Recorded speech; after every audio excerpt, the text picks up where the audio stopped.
Hi, everyone, and welcome to our next episode. Today, we're going to talk about work from home deductions.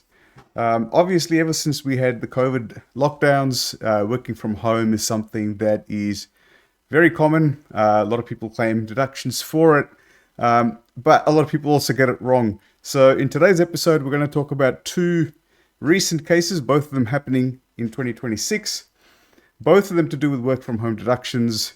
And hopefully, we all learn a little bit more about what is correct, what is claimable, and the sort of things that a couple of these taxpayers have tried to get away with and weren't very successful. In both cases, the taxpayer lost out, the ATO won. So I've got Alex with me again. Alex, welcome again. Thanks, And Venkat.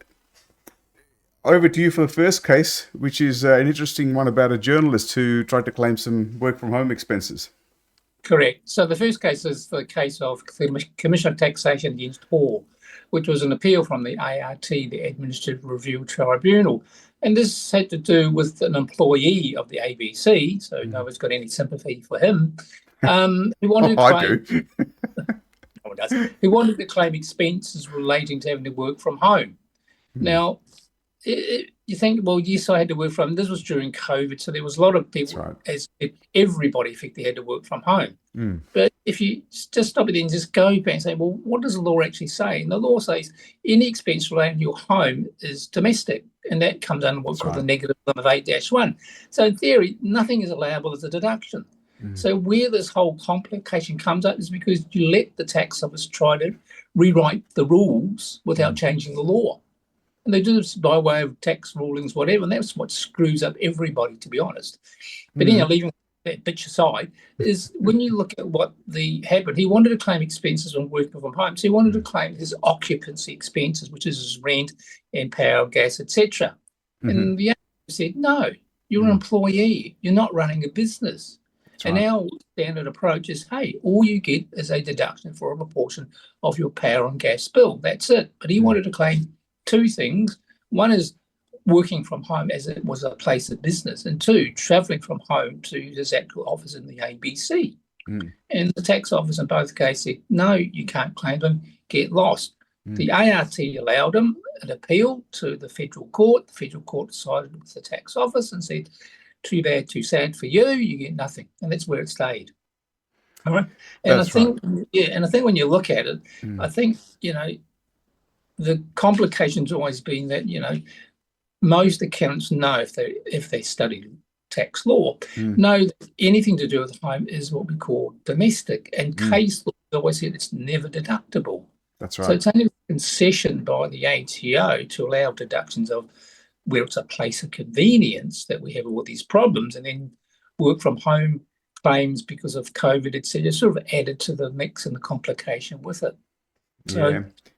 and in some ways, given all that, you can Mm. sort of understand now why the government's proposal from the 1st of July this year to allow $1,000 deduction standard without proof is a simpler, easier approach, and you don't have to worry about all these cases, etc. Oh, And for I'm sure. And I'm in favour of simplicity. Yeah, yeah, look, I totally agree. I think some kind of a standardized deduction will yeah, probably work in yeah, favor of most people, and you'll still be allowed to claim whatever deductions you want if you can then correct. sort of prove Yeah, every item and so on. But look, that's a I've got to yeah, I've got to yeah, differ with you slightly on the ATO. I think sometimes they can get things right as well because for example, that work from home 70 cents an hour or whatever it is you can claim yeah, does yeah, make it easier for people to just use a shortcut method and go and claim, 70 cents per hour that you work from home, keep a rough yeah, record, and they don't really expect you to keep anything like a serious sort of logbook or anything like that. So yeah, sometimes they get it right, but I agree broadly on the point that sometimes the ATO is in a position where they have to make an administrative decision about how to do something based on the law, which by its very nature is always broad and sort of more general in nature, right? Because the laws are typically principles yeah, based, except for things yeah. like FBT and GST and stuff. Look, my view is, look, if the law clearly says you can't claim it, Mm. and the ATO is saying you can, Mm. change the law, make it specific in the regulation Mm. that you can claim X, and everything, everybody's clear about it. We don't have this sort of you think this, I think that, and Yeah, that's fair what enough. Yeah. Mm. peed off with the law, to be honest, Yeah. because it's uncertain, because people, you leave it to the administrator to set their own interpretation, which is never correct most of the times. Well, which is why I guess then things end up in courts or in the administrative review tribunal, and then Yeah. the judges effectively have to say who's right and who's wrong.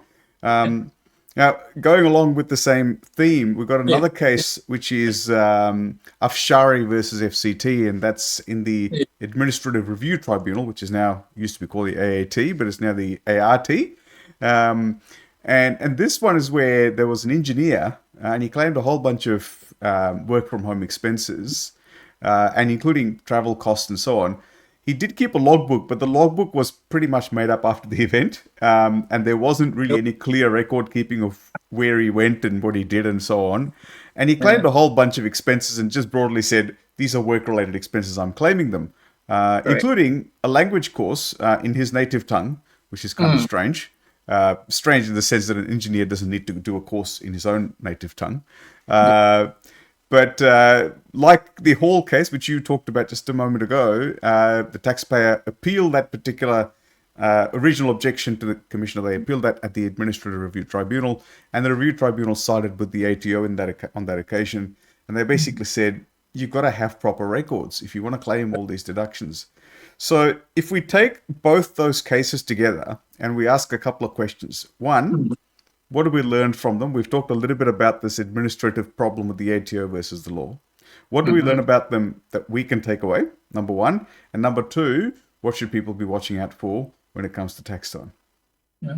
I think the first thing you'll learn is to say, justify whatever expense you have. How does it relate to earning whatever income you have, whether it be investment income, whether it be employment income, business income, etc. All right. So justify it's got a connection to earning income. That's the first key thing the tax office will always look at. Second is say, prove it. So where's your receipt, your docket, where's your proof of payment? And sometimes they take the view that you might have said, look, I paid for it on my credit card. There's the entry. And so that's not good enough. No, that's right. So that's you need right. to keep the actual receipt, which is really, the Greens will hate this because you're generating so much crappy paper. You've got to have some proof of payment, whether you scan it or put it in the system. And the ATO has a system which allows you to upload documents or invoices anyhow. So you've got to have proof, which is the two biggest issue. Justify its relationship to your income and prove you actually spent it. That's right.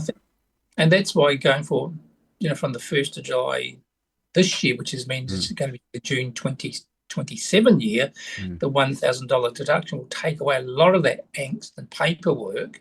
But just remember, if you are working from home, for instance, because of petrol issues and so forth, and I worked out if the rate is 76 cents and you say 3 days a week, say, you work, say 8 hours a day, and you do it for 40 weeks in the year, roughly. It's about $730.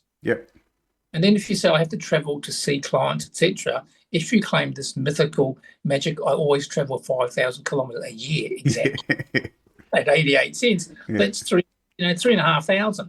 So just those two alone, you're getting about $4,000 a deduction. So $1,000 standard, people say, yeah, that's great. But if you look at your own circumstance, you might find, Jesus, that's not much. I'm getting nearly 3 times that.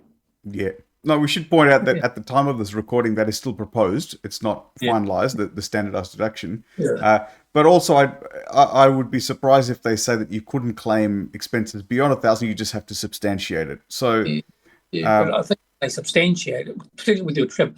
Don't always say I travelled exactly 5,000 kilometres. Oh yeah. You should 5. Correct. So it's best to always keep genuine records and not to make stuff up as you go along. And an odd number. At least pick something like that if you are going to. And so, broadly speaking, if you're going to claim a deduction, it has to do with your income production activity. Whatever it is that you're generating an income from, whether it's, as Alex said, whether it's from a rental property, whether it's from your job as a salaried employee, whatever it might be, the deduction you claim has to come as a result of trying to earn that money. If it's not, you just can't claim it, full stop. That's the first thing. And substantiation, or basically record keeping, is in fact important. And look, these days, some stores will give you an electronic receipt. I think if you give them your phone number, they'll text you the receipt. So it's not right. very hard these days to get receipts in electronic form, even if you wanted to. And there is an app called the ATO app, which you can, of course, download. And that does what Alex was saying before, where you can take photos of your receipts and whatnot, and it stores it all in one place.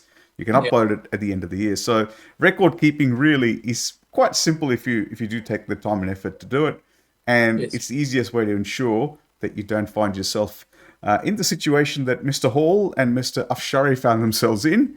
Uh, and it's important to, as we said, be mindful of those things. Yeah.